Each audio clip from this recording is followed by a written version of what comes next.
پاکستان اپنے محسنوں کے ساتھ کیا سلوک کرتا ہے، اگر یہ جاننا ہو تو قائد اعظم کی اس ایمبولینس پر نظر دوڑائیے جو بیچ رستے میں خراب ہو گئی۔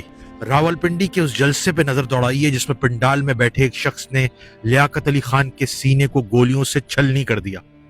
اس جانور کے گلے پہ لٹکی اس لالٹین پہ نظر دوڑائیے جو محترمہ فاطمہ جناح کا انتخابی نشان تھا۔ راولپنڈی کے تختہ دار پر لٹکے ذوالفقار علی بھٹو پہ نظر دوڑائیے جس نے پاکستان کے ایٹمی پروگرام کا آغاز کیا تھا۔ فٹ پاتھ پہ بیٹھے اس بزرگ بے بس ایٹمی سائنسدان ڈاکٹر عبدالقدیر خان پہ نظر دوڑائیے جس کو اس کے اپنے ہی گھر میں محصور کر کے رکھ دیا گیا۔